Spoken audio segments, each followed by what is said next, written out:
నీకింకొంచెం డబ్బు కావాలా? లేదక్కా, ఇవి ఉన్నాయిగా, చాలు. పక్కా కదా? ఇప్పుడే చూసుకో, మళ్ళీ తర్వాత తక్కువైతే నువ్వే ఇబ్బంది పడతావు. నేను ఈ ఉన్న డబ్బులతో పని అయ్యేలా చూస్తాను. కమల వంటగదిలో నుంచి టిఫిన్ తీసుకుని వస్తుంది.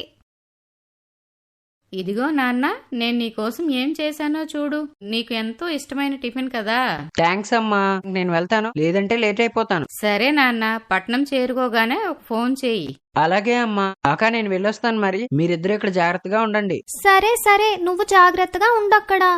ఆ తర్వాత యష్ తన సామానంతా ప్యాక్ చేసుకుని ట్రైన్ ఎక్కి పట్నం వెళ్లిపోతాడు. యష్ తన తల్లి కమల ఇంకా అక్క రేఖతో కలిసి జీవిస్తూ ఉంటాడు. వాళ్ళు చాలా పేదవాళ్లు. రేఖ యష్ కంటే పెద్దది, అందుకే తనకి బాగా తెలుసు వాళ్ల అమ్మ వాళ్లని పెంచేందుకు ఎంత కష్టపడిందో అని. నిజానికి రేఖకి కూడా చదువుకోవాలనే ఆశ బాగా ఉండేది. కాని ఇంటి పరిస్థితులు అలా దీనంగా ఉండటంతో తన చదువుని మధ్యలోనే ఆపేసింది. తన తమ్ముడైనా బాగా చదువుకొని మంచి స్థాయిలో ఉండాలి అని కోరుకుంది. కమల ఇతరుల ఇళ్లల్లో పనులు చేస్తూ ఉండేది. ఇంకో పక్క రేఖ కూడా ఉదయం పూట వేరే వాళ్ల ఇంటి పనులు చేస్తూ సాయంత్రం పూట బట్టలు కుట్టే పని చేస్తూ ఉండేది. అలా తనకి ఎంత డబ్బు వచ్చేదో ఆ డబ్బంతా కూడా తన తమ్ముడి చదువు కోసమే ఖర్చు పెడుతూ ఉండేది. అలా కొన్ని రోజుల తర్వాత, అరే తల్లి, యష్ బాబు ఫోన్ చేశాడు. వాడు నాతో అన్నాడు అక్కడ పట్నంలో వాడికి పుస్తకాల కోసం 3000 రూపాయలు కావాలి అని. అమ్మా, నువ్వేం దిగులు పడకు, నేను ఈ రోజే యష్కి డబ్బుని పంపించేస్తాను. అప్పుడు రేఖ డబ్బును తీసుకుని సైబర్ కెఫే వాళ్ల దగ్గరికి వెళ్తుంది. వాళ్ల ద్వారా 3000 రూపాయల్ని యష్కి ట్రాన్స్ఫర్ చేయిస్తుంది. కాసేపటి తర్వాత తన ఇంటికి తిరిగి వచ్చాక, ఇంకా వచ్చే రోజుల్లో వాడి ఖర్చులు ఇంకా ఎక్కువ అవుతాయి అనుకుంటా. అందుకే నేను అనుకున్నాను కొంత డబ్బు దాచి అత్యవసరం అనేవి మాత్రమే తెచ్చుకుందామని. కాని క్షణం కాలంలోనే 3000 రూపాయలు వేయమన్నాడు. ఇంకా నెల మొదట్లోనే ఉన్నాం. ఇంకా ఎంత డబ్బు అవుతుందో ఏమో అర్థమవడం లేదు. అమ్మా, ఏ అవసరం లేకుండా అయితే వాడు డబ్బులు అడగడు కదా. చదువు కోసమే అడిగాడు. ఒకవేళ పుస్తకాలు కొనుక్కోలేదంటే ఎలా చదువుకుంటాడు చెప్పు? అవునులే తల్లి, కానీ నిజం చెప్తున్నాను, ఈ రోజుల్లో పిల్లల చదువులు అంటే చాలా ఖర్చుతో కూడుకున్న పని. నేను కోరుకున్నది ఒకటే ఒకటి, వాడు బాగా చదువుకొని మంచి స్థాయిలో ఉండేలా ఎదగాలి అని. అమ్మా, నువ్వు చూస్తూ ఉండు, వాడు అలానే సాధిస్తాడు. వాడు సాధించిన రోజు మన కష్టానికి ప్రతిఫలం దక్కినట్టే. అలా కొన్ని రోజుల తర్వాత, తల్లి, నెలలో ఇంకా చాలా రోజులు ఉన్నాయి. రేషన్ అంతా అయిపోవచ్చింది. కనీసం ఉప్పు లేదు, పప్పు లేదు. అమ్మా, నేనీసారి యష్కి ఫీజు డబ్బులు కూడా కట్టాలి. అందుకనే నేను కేవలం పిండి మాత్రం తీసుకొస్తాను. కాబట్టి మనం ఈ నెల రొట్టెలు మాత్రమే తిందాము. సరే తల్లి.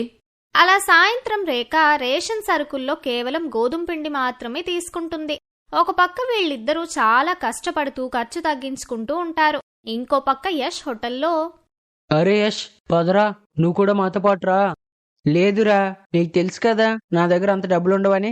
అరే యార్, ఎప్పుడు చూసినా ఇలా ఒక్కడివే ఒంటరిగా ఉంటావేంటి నువ్వు? సరదాగా బయటికి తిరగాలనిపించదా నీకు? అస్తమాను కాకపోయినా అప్పుడప్పుడైనా మాతో పాటు సరదాగా బయటికి వస్తూ ఉండరా. పద పద వెళ్దాం. కానీ రోహన్, నీకు తెలుసు కదరా నా ఇంట్లో వాళ్ళు ఎంత కష్టపడి నన్ను చదివిస్తున్నారో. చూడు యష్, ఇదంతా నేను అర్థం చేసుకుంటాను. దానికి మనం సరదాలే లేకుండా బ్రతకాలని కాదు. రేపనే రోజు నువ్వు సంపాదించేటప్పుడు అన్నీ అవే సర్దుకుంటాయి. అంతా టైం మీద ఆధారపడి ఉంటుంది. ప్రాబ్లమ్స్ వస్తాయి పోతాయి. ఇంక పద పద, ఎక్కువ ఆలోచించుకు. టూర్ 2 రోజులే, మనం 2 రోజుల్లో తిరిగి వచ్చేస్తాం. కొంచెం అటు ఇటు అయిందంటే మేము నీకు హెల్ప్ చేస్తాంలే. సరే అయితే ఒకసారి మా ఇంట్లో వాళ్ళకి చెప్పి వస్తాను. అప్పుడు యష్ రేఖకి కాల్ చేస్తాడు. యష్, ఎలా ఉన్నావు నువ్వు? అక్కడంతా బాగానే ఉంది కదా? హా అక్క, అంతా బాగానే ఉంది. మేం కూడా చాలా బాగున్నాము. హా అక్క, నేనెందుకు ఫోన్ చేశానంటే నాకు కొంత డబ్బులు అవసరం ఉంది. కానీ యష్, నేను నీకు నెల ఖర్చుల డబ్బులు ముందే ఇచ్చేశాను కదా. ఇప్పుడు మళ్ళీ ముఖ్యమైన పనేమన్నా ఉందా? నిజానికైతే నా ఫ్రెండ్స్ అందరం కలిసి సరదాగా టూర్కి వెళ్తున్నాం. అందుకే నాకు కొంత డబ్బులు కావాలి. కూడా తెలుసు కదా అక్క, నేను ఎక్కువ డబ్బులు వృధాగా ఖర్చు చేయనని. ఇదే మొదటిసారి నాకు కూడా వెళ్ళాలనిపించింది. అందుకే నీకు చెప్పా అక్క. సరే సరేరా, ఇప్పుడైతే నా దగ్గర డబ్బులు లేవు. కానీ నువ్వేం దిగులు పడకు, నేను ఏదో ఒకటి చేసి నీకు డబ్బు పంపిస్తానులే. ఆ తర్వాత రేఖ ఎవరి దగ్గరో డబ్బు అప్పుగా తీసుకుని మరీ యష్కి పంపిస్తుంది. అప్పుడు యష్ హ్యాపీగా తన ఫ్రెండ్స్తో కలిసి టూర్కి వెళ్తాడు. అలా యష్కి ఇప్పుడు డబ్బు మీద ఆశ కలగటం మొదలైంది. ఎప్పుడైతే అతని కోరికలన్నీ తీరటం స్టార్ట్ అయ్యాయో అతను అస్తమాను ఏదో ఒక అబద్ధం చెప్పి రేఖ దగ్గర నుంచి డబ్బులు తీసుకోవడం స్టార్ట్ చేస్తాడు. తన ప్రతి కోరికను హ్యాపీగా తీర్చుకునేవాడు. ఇంకా ఇప్పుడు యష్ డబ్బు విషయంలో ఏ కాంప్రమైజ్ అవ్వట్లే. ఇక్కడేమో కమల ఇంకా రేఖ డబ్బుని సెట్ చేయడంలో చాలా కష్టపడుతున్నారు. అసలు నువ్వు వాడడిగే ప్రతి కోరికను ఎందుకు అలా చేసి పెడుతున్నావు? మనం ఇక్కడ తిండి తిప్పలు లేక ఒక పూట తింటూ చిరిగిపోయిన బట్టలతో ఉంటున్నాం. వాడేమో అక్కడ కావలసినవన్నీ అడుగుతూ ఆనందంగా ఉంటున్నాడు. లేదమ్మా, నేను యష్ని చిన్న చిన్న వాటి కోసం తహతహలాడటం కూడా చూశాను. అది కాక నీకు తెలుసు కదమ్మా, కాలేజ్లో పిల్లలు ఒకరిని ఒకరు ఎలా ఏడిపించుకుంటారో అని. అయినా కాలేజ్ లైఫ్ అంటేనే వేరమ్మా. ఈ కాలం పిల్లలే వేరు. యష్ కూడా చిన్న చిన్న వాటికి ఫీల్ అవ్వటం నాకు అస్సలు ఇష్టం లేదమ్మా. అందుకే నేను వాడి ప్రతి కోరికను తీర్చాలి అనుకుంటున్నాను.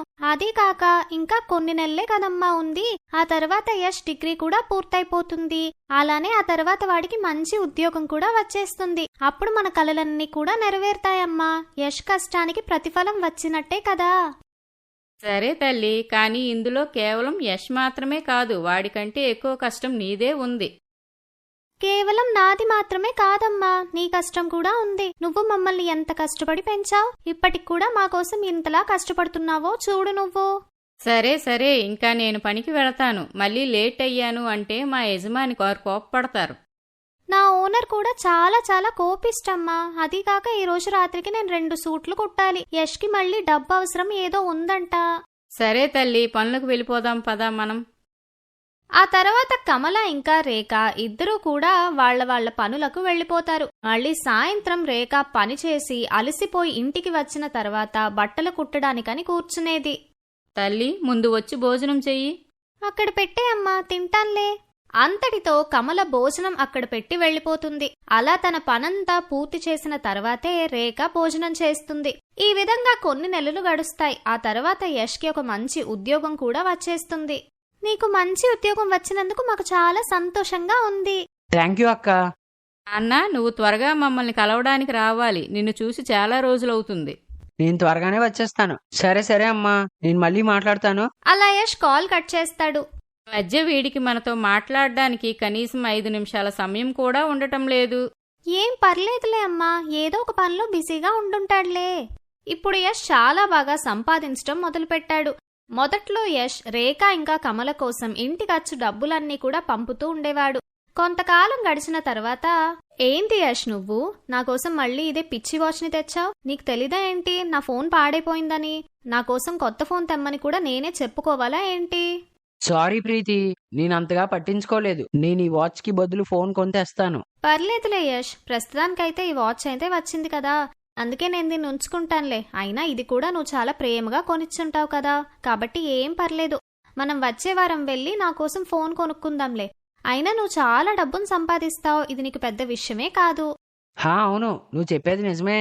ప్రీతి యష్ గర్ల్ ఫ్రెండ్. ఈ కారణంగా అతని డబ్బంతా కూడా తన కోసమే ఖర్చు పెట్టేస్తూ ఉంటాడు. అందుకనే అతను ఇంటి ఖర్చుల కోసం ₹1 కూడా పంపేవాడే కాదు. అది ఎక్కడి వరకు వెళ్తుందంటే ఇప్పుడు కనీసం వాళ్ల బాగోగులు కనుక్కోవడం కూడా మానేస్తాడు. కొంతకాలం తర్వాత కమల ఆరోగ్యం చాలా పాడైపోతుంది. అప్పుడు రేఖ యష్కి చాలా సార్లు ఫోన్ చేయటానికి ట్రై చేస్తుంది. కానీ ఎప్పుడూ కూడా యష్ ఫోన్ నే లిఫ్ట్ చేయడు. ఏం చెప్తున్నావు అక్క? నాకేం వినిపించట్లేదు. నేను ఇప్పుడు ఒక పార్టీలో ఉన్నాను, మాట్లాడలేను. Bye bye. హలో యష్, అమ్మ ఆరోగ్యం అస్సలు బాగోలేదు. మాకిప్పుడు కొంత డబ్బు కావాలి. సారీ అక్క, ఇప్పుడు నాకు కొన్ని ఎక్కువ ఖర్చులే ఉన్నాయి, అందుకే నేను నీకు డబ్బులు పంపలేను. అలా చెప్పి యష్ ఫోన్ పెట్టేస్తాడు. ఆ తర్వాత రేఖ ఎలాగోలా డబ్బుని సెట్ చేసి కమలకి మంచి వైద్యం చేయిస్తుంది. చూసావా, నేను నీకు ముందే చెప్పాను వాడి కోసం అంతలా కష్టపడకు అని. ఇప్పుడు చూడు, మనల్ని పూర్తిగా మర్చిపోయాడు వాడు. నువ్వు నీ ఆశలన్నీ పక్కన పెట్టి వాడి ప్రతి ఆశని పూర్తి చేశావు. ఇప్పుడు వాడు ఏం చేశాడో చూడు రేఖ. ఏం పర్లేదులే అమ్మా. ఒక పక్క కమల ఇంకా రేఖ ఏమో చాలా కష్టాల్లో వాళ్ళ జీవితాల్ని గడుపుతున్నారు. ఇంకో పక్క యష్ ఏమో పెద్ద ధనవంతుడిలా లగ్జరియస్ గా బ్రతుకుతున్నాడు. యష్ గర్ల్ ఫ్రెండ్ ప్రీతి కూడా అతని మాట పట్టించుకునేది కాదు, అతన్ని అస్సలు జాగ్రత్తగా చూసుకునేదే కాదు. అలా యష్ అనారోగ్యం పాలైనప్పుడు, ఎక్కడున్నావు? త్వరగా కార్ తీసుకొని రా, ఇక్కడ మన పార్టీకి చాలా లేట్ అవుతుంది. నా ఆరోగ్యం అస్సలు బాలేదు, నువ్వే నా దగ్గర రా ప్రీతి, నాకు చాలా జ్వరంగా ఉంది. సారీ యష్, నేను రాలేను. వస్తే మళ్ళీ నా పార్టీకి లేట్ అవుతుంది. అలా చెప్పి ప్రీతి కాల్ కట్ చేస్తుంది. అప్పుడు యష్కి అర్థమవుతుంది కమల ఇంకా రేఖ తనని ఎంత జాగ్రత్తగా చూసుకునేవాళ్ళు అని. కొన్ని రోజులకి యష్కి ఇంకో విషయం కూడా తెలుస్తుంది. ప్రీతి అతన్ని చీట్ చేస్తుందని, అది కూడా తన ఫ్రెండ్ అయిన రోహిత్తోనే. ఏమనుకుంటున్నావు? నేను నీతో సీరియస్గా రిలేషన్లో ఉన్నాననా? నువ్వు నిజంగానే చాలా పిచ్చోడివి యష్. అంత పెద్ద మోసం జరగటంతో యష్ చాలా కృంగిపోతాడు. అప్పుడే అతనికి తన అమ్మ ఇంకా అక్క గుర్తు రావడం స్టార్ట్ అవుతుంది. ఎలా వాళ్ళిద్దరూ తన కోసం ఎన్ని చేశారో, కానీ డబ్బు రాగానే యష్ వాళ్ళని ఎలా మర్చిపోయాడో అని. అంతటితో మరుసటి రోజే యష్ తన ఊరికి వెళ్తాడు. అప్పుడు ఒక వ్యక్తి ఆ తలుపుని తీస్తాడు. అరే యష్, నువ్వా? రా లోపలికి. అప్పుడు యష్ ఇంట్లోపలికి వెళ్తాడు. నువ్వా? ఇప్పుడు ఇక్కడికి ఏం చేద్దామని వచ్చావు అసలు? అమ్మా, నన్ను క్షమించండి. నేను మీ అందరినీ కలుద్దామని వచ్చాను. యష్, నువ్విక్కడి నుంచి వెళ్ళిపో. మాకు నీ అవసరం ఉన్నప్పుడు నువ్వు ఒక్కసారి కూడా మా ఫోన్ అయినా ఎత్తలేదు. నీ జీవితంలో చాలా బిజీ అయిపోయావు. కనీసం మా బాగోగులైనా అడగలేదు. నీ అక్క నీ జీవితాన్ని పై స్థాయికి తీసుకురావడానికి ఎంత కష్టపడింది. తన సుఖం ఎప్పుడూ చూసుకోలేదు. కానీ ఇప్పుడు మేము ఈ జీవితంలో చాలా సుఖంగా ఉన్నాం. మాకు నీ అవసరం ఏమీ లేదు. వెళ్ళి నీ జీవితాన్ని నువ్వు చూసుకో. కమల ఇంకా రేఖ యష్ గురించి చాలా బాధపడుతూ ఉంటారు. అందుకనే అతన్ని అక్కడి నుంచి వెళ్లిపోమంటారు. యష్ బయటికి వెళ్తుండగా వెనక నుంచి అర్జున్ అతన్ని ఆపుతాడు. అర్జున్ రేఖ భర్త. వాళ్లతోనే ఉంటూ కమలని చాలా బాగా చూసుకుంటూ ఉంటాడు. నువ్వు అనుబంధాలు అర్థం చేసుకోవడంలో చాలా ఆలస్యం చేశావు. అందుకే వాళ్ళు నీ మీద ఇంకా కోపంగా ఉన్నారు. కానీ నువ్వు ప్రయత్నిస్తే బహుశా అంతా సర్దుకుంటదేమో. అరే మోహన్, ఇట్రారా. ఏంటమ్మా, నాకు ఆఫీస్కి లేట్ అవుతుంది. నాకు చాలా రోజుల నుంచి దగ్గొస్తుంది. నేను నీకు ఎప్పటి నుంచో చెప్తున్నాను, నాకు దగ్గు మందు తీసుకురారా అని.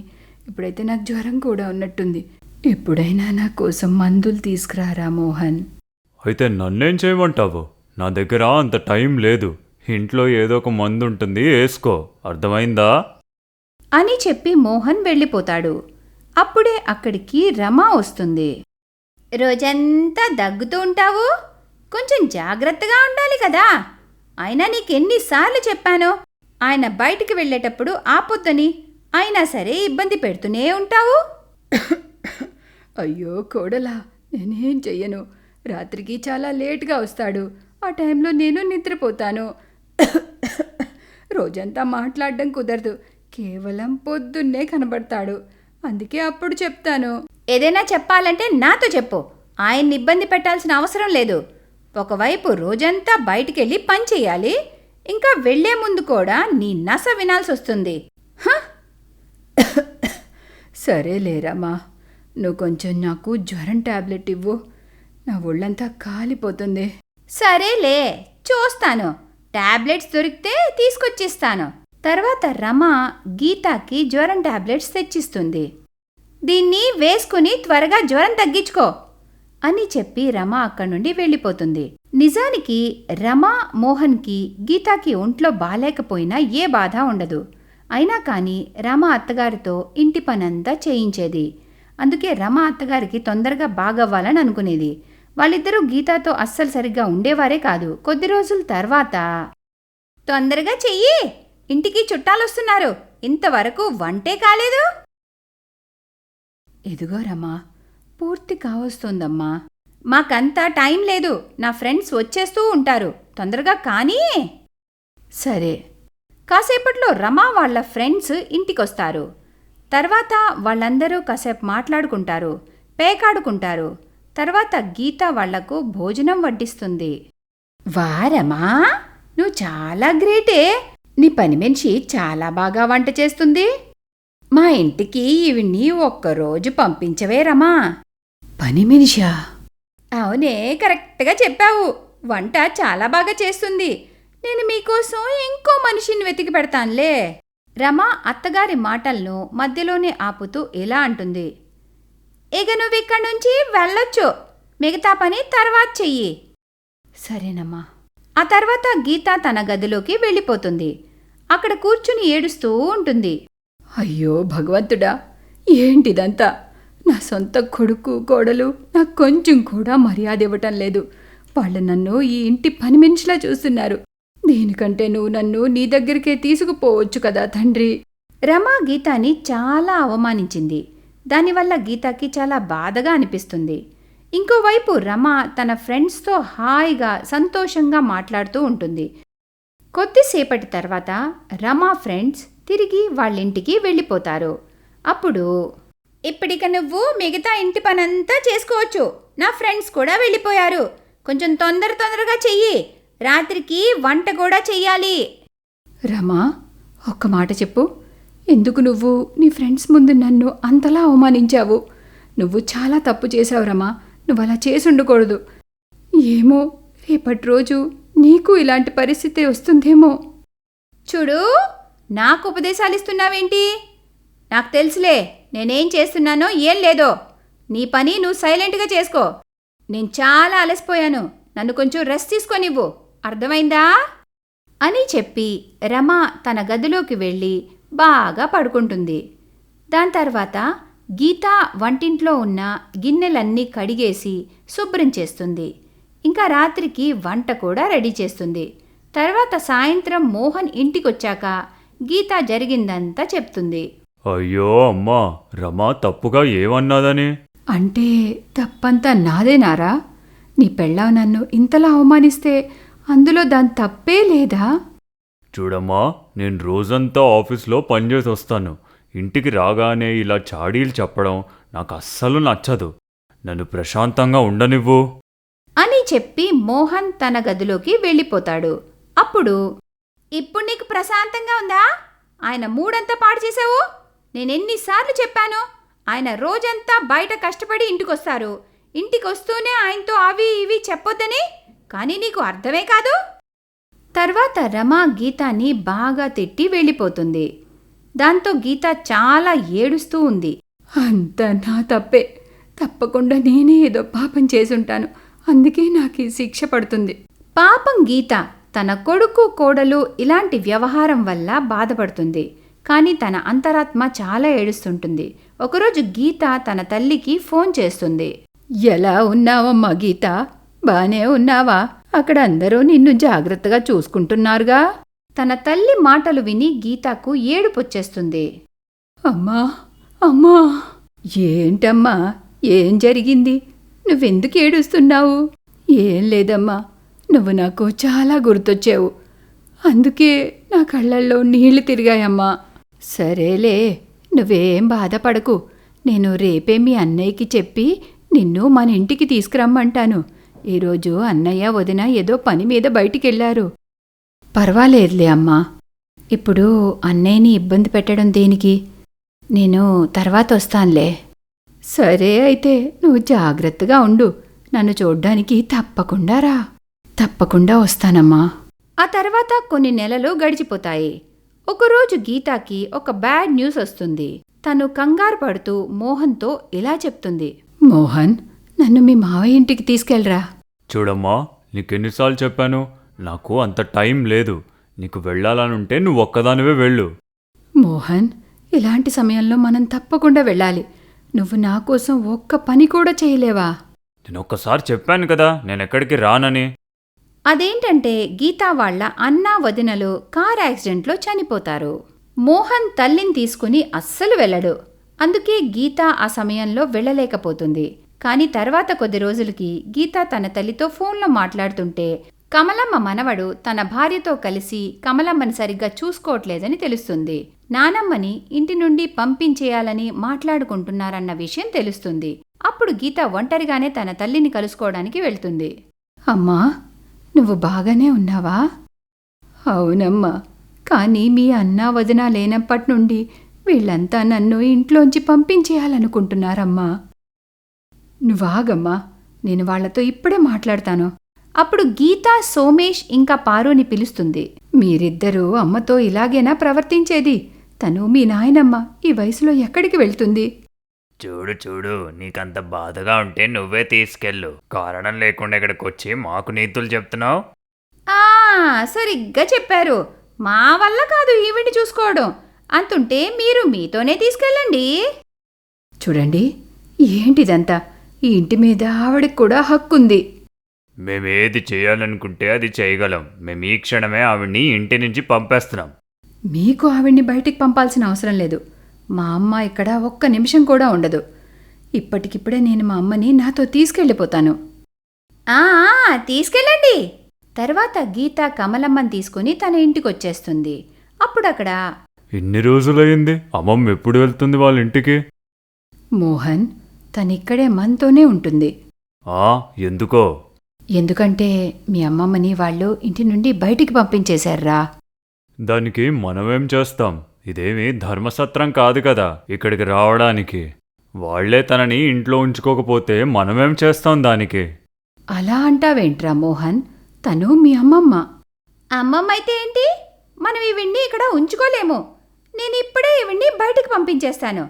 ముందే మేము చాలా కష్టంగా మిమ్మల్ని ఇంట్లో ఉంచుకుంటున్నాము. ఇప్పుడు మాకు ఇంకో ఇబ్బంది కూడానా? రమా, తను చాలా ముసలావిడ. ఈ వయసులో ఆవిడ ఎక్కడికి వెళ్తుంది? అదంతా మాకు తెలీదు, మీరే చూసుకోండి. పర్వాలేదులే అమ్మా, నేనే ఇక్కడి నుండి వెళ్ళిపోతాను. నా వల్ల మీరు పోట్లాడుకోకండి. లేదమ్మా, నువ్వెక్కడికి వెళ్ళట్లేదు. సరే అయితే నువ్వు కూడా ఆవిడతో కలిసి వెళ్ళిపో. ఏంటి? ఇక మీ ఇద్దరూ ఇక్కడ ఉండాల్సిన అవసరం లేదు. మోహన్, చెప్పేది వినరా. ఈ వయసులో మేమిద్దరం ఎక్కడికి వెళ్ళగలం? ఏం చెయ్యగలం? మాకేం తెలుసు. ఆ తర్వాత గీత వాళ్ళిద్దరికీ నచ్చజెప్పడానికి ప్రయత్నిస్తుంది. కానీ వాళ్ళు అస్సలు అర్థం చేసుకోరు. చివరికి మోహన్, రమ గీతాని, కమలమ్మని ఇంటి నుండి బయటికి పంపించేస్తారు. తర్వాత గీత, కమలమ్మ వెళ్తూ వెళ్తూ అలా చాలా దూరం వెళ్ళిపోతారు. తర్వాత ఓ చెట్టు కింద కూర్చుని ఏడుస్తూ ఉంటారు. ఇప్పుడిక మనం ఏం చెయ్యాలి? నన్ను క్షమించమ్మా, నా వల్లే నీకీ పరిస్థితి వచ్చింది కదా. లేదమ్మా, ఇందులో నీ తప్పేం లేదు. నీకు తెలీదు, ముందు నుండే నా పరిస్థితి దారుణంగా ఉంది. గీత, కమలమ్మ ఆ చెట్టు కింద కూర్చుని ఏడుస్తూ ఉండగా అప్పుడు గీత కూతురు రాధ వాళ్ళిద్దరినీ చూస్తుంది. అమ్మా, అమ్మమ్మా, మీరిద్దరూ ఇక్కడేం చేస్తున్నారు? నువ్వా అమ్మా? తర్వాత గీత రాధాకి జరిగిందంతా చెప్తుంది. ఆ తర్వాత రాధ గీతాని, కమలమ్మని తనతో పాటు వాళ్ళ అత్తారింటికి తీసుకుని వెళ్తుంది.